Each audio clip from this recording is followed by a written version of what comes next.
welcome back to my channel. This is Kat. Today I'm in my NaNoWriMo t-shirt because we are in the middle of National Novel Writing Month. For those of you who are not familiar with National Novel Writing Month, that is a month where a bunch of authors like myself and new writers who want to become authors write 50,000 words of a novel in a month.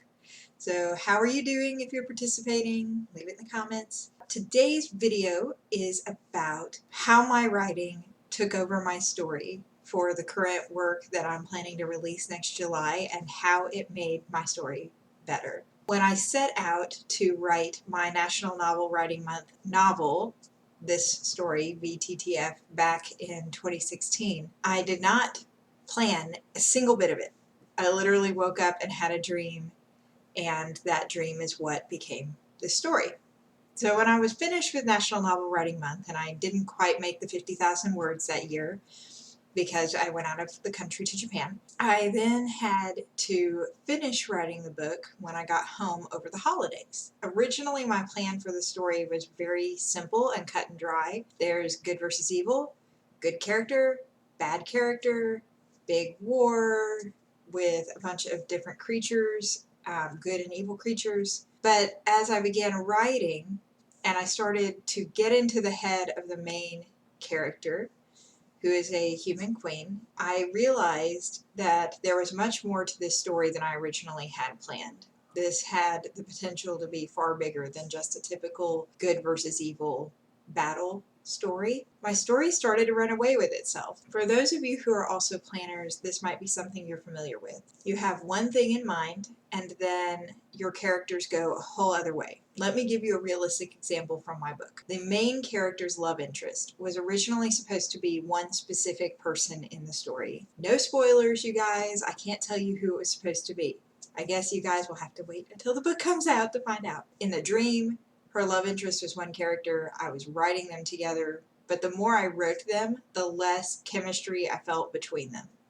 It felt like she was forcing herself on this person, and that just didn't jive with me. It didn't feel like a realistic relationship. If I forced them to get together at the end of the book, it felt like I would be betraying their story in a way. You all know the traditional fairy tale story, princess meets Prince Charming. She doesn't really get a say in which Prince Charming, he's just the first Prince Charming she comes along. I didn't want my book to have that feel to it. As I saw her character being driven and changed by a secondary person who was not originally supposed to be her love interest, I realized there was a lot of friction between them, and not in a romantic, spicy friction, like real friction, like you would have with a best friend. Somebody who revealed her flaws to her, somebody who pushed her to be better in uncomfortable situations, someone who wasn't afraid to call her out to her face.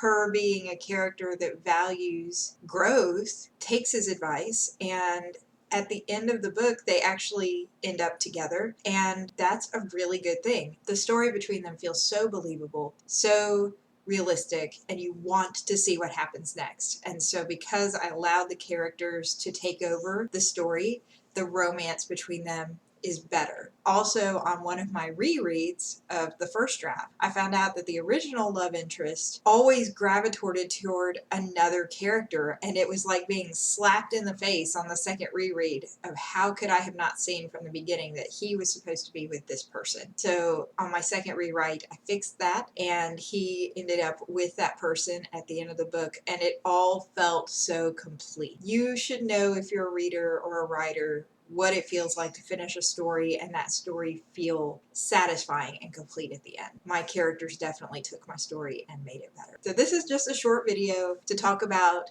NaNoWriMo and letting yourself be a pantster. For those of you who are doing Nano, push through this. You've got this. We're almost halfway through the month. For those of you who aren't, thank you so much for putting up with all of our NaNoWriMo talk. I think whether you do NaNoWriMo or not, there are planners and pantsters for books. Pantsters need to know that there's a valid storyline and good that comes out of letting your story evolve on its own. With that being said, thank you so much for watching my video. Please give my video a thumbs up. Comment below if you've ever written a story where the characters sort of took over and as a result your story's better, I would love to hear more about it. And if you've published a story like that, put your link in the subscription box. I have another video coming out in a couple days, so definitely subscribe and hit the notification bell. Bye!